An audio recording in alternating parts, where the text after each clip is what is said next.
नमस्कार, तुम्हा सर्वांचे स्वागत आहे राधिका पवार या यूट्यूब चॅनलवर। हा व्हिडिओचा पार्ट 2 आहे। दत्त जयंतीच्या दुसऱ्या दिवशीच म्हणजेच 15 तारखेला सकाळी लवकर उठलो। लवकर उठल्यानंतर कपडे वगैरे धुतले। नंतर सर्व सकाळी कोवळ्या उन्हामध्ये बसले होते आणि तुम्ही बघू शकता इकडे हे बकरे आहेत, ते पण 2 व्हाईट आहे। खूप छान अशा आमच्या बकरी आहेत। ते एकीकडे छान असे खेळत आहेत आणि दुसरीकडे कोवळ्या उन्हामध्येच बसून आजीने नारळ फोडली आणि त्यामधून हे नारळ बाहेर काढलं। तुम्ही बघू शकता की ते गोल आहे। हे नारळ थोडे वेळ उन्हामध्ये वाळत केल्यानंतर ते आपण भाजीमध्ये पण वापरू शकतो आणि हे खायला सुद्धा खूप छान लागतं।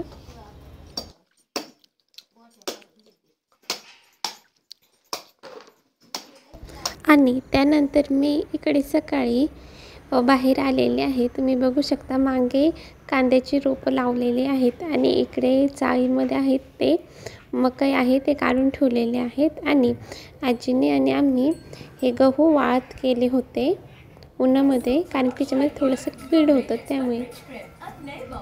आणि त्यानंतर जेवण वगैरे करून आम्ही टीव्ही बघत होतो आणि एकीकडे ही माझी बहीण शंकरपाळ्या करत होती, कारण की तिला हॉस्टेलला जायचं होतं आणि तिथे थोडंसं खायला, त्यामुळे ती इथे शंकरपाळ्या करत होती आणि ते हॉस्टेलमध्ये सुद्धा घेऊन जाणार आहे।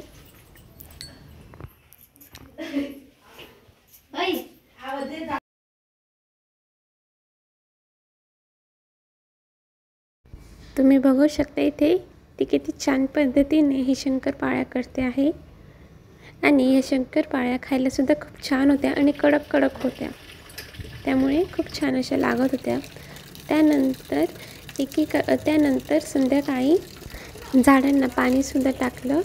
इथे ही बहीण आहे, तिने सर्व झाडांना पाणी टाकलं। तुम्ही बघू शकता खूप छान छान अशी झाडे आमच्या इथे लावलेली आहेत। गुलाबाचं आहे, तुळशीचं आहे आणि बाकीचे झाडं सुद्धा आहेत। घराच्या बाहेर अशी हिरवळ झाडे असली की खूप छान वाटते। आणि हे गहू जे होते ते उन्हामध्ये ठेवले होते, ते सर्व गोळा करून आणि गोणीमध्ये भरले होते। इथे आम्ही सर्वांनी हे भरलं आणि त्यानंतर पुन्हा आम्ही वावराकडे आलो। तुम्ही बघू शकता इकडे मी, पप्पा, मम्मी, आजी आम्ही सर्व इकडे आलो होतो। मी तुम्हाला दाखवते इथे आहे हे आमचं शेत। इकडे कांद्याचं रोप लावलेलं आहे। हे पपईचे झाड आहेत। आमच्या वावरामध्ये ना पपईचे, आंब्याची झाडे खूप आहेत आणि या वावरामध्ये आहे ना हे पेरूचं झाडं सुद्धा खूप आहेत। असे म्हणजे पेरूची झाडे जास्त आहेत।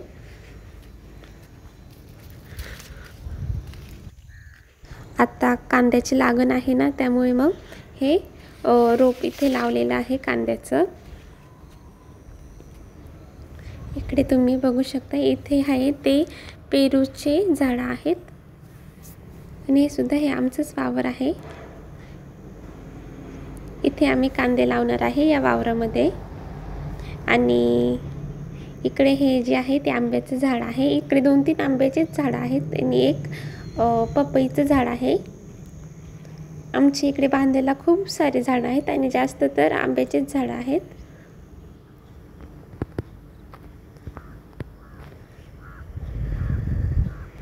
आणि हे आहे दुसरं वावर आणि मम्मी ते आहेत ना ते हरभऱ्याची भाजी खोडत होते, कारण की संध्याकाळी आम्ही हरभऱ्याचीच भाजी करणार आहे आणि थोडीशी घरी पण घेऊन जायची आहे, त्यामुळे मम्मी ते हरभऱ्याची भाजी खोडत होते। आणि अजून पालक आणि मेथी सुद्धा वावरामध्ये लावलेली आहे। आणि इकडे तुम्ही बघू शकता इकडे आहे ना या 2-3 वावरांमध्ये कांदे लावायचे आहेत।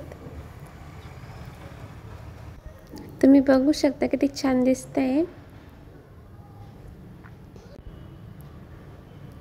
इथे सर्व भाजी वगैरे खुडून घेतलेली आहे त्या स्टॉलमध्ये। इकडे तुम्ही बघू शकता।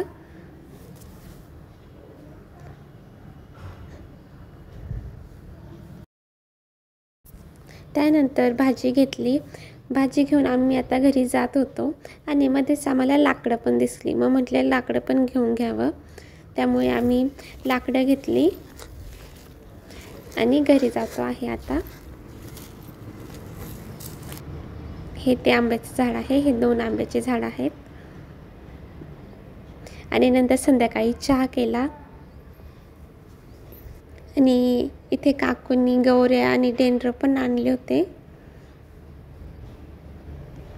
आणि ही आहे ती घराच्या मधोमध अशी ही कृष्णाची मूर्ती आहे. आणि हे आहेत माझे बाबा. आता शेण वगैरे झाडून घ्यायचं आहे. शेण वगैरे झाडून घेतलं, तोंड हातपाय धुतले आणि त्यानंतर इकडे स्वयंपाकाला लागले होते सर्व.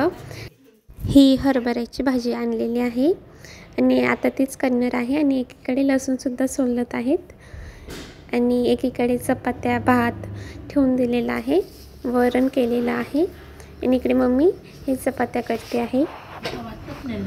आणि बाहेरून माझ्या एका भावाने समोसे आणले होते, तर आम्ही थोडेसे समोसे खाल्ले होते. आणि इकडे काकू ती हरभऱ्याची भाजीला फोडणी देते आहे. ती एकीकडे ही भाजी करते आहे आणि एकीकडे मम्मी चपात्या करते आहे. त्यानंतर आज जेवणासाठी माझी मामी आणि मामा पण आले होते. जेवण वगैरे झाल्यानंतर व भांडे घासून झाल्यानंतर आम्ही परत शेकोटी करण्यासाठी बसलो. इथे तुम्ही बघू शकता माझे मामा आणि मामी आलेले आहेत. गप्पा वगैरे मारल्या आणि रात्री झोपून घेतलं. आणि दुसऱ्या दिवशी सकाळी नाशिकला यायचं म्हणून पटकन तयारी केली. आणि आता आम्ही इथे घरातून निघालो आणि इथे बस स्टँडवर आहे. आणि आता आम्ही नाशिकला परत घरी जातो आहे. तुम्हाला जर माझी व्हिडिओ आवडली असेल तर व्हिडिओला नक्की लाईक करा आणि माझ्या चॅनलला सबस्क्राईब करा. आणि व्हिडिओ कशी वाटते ते मला कमेंटमध्ये नक्की सांगा. धन्यवाद.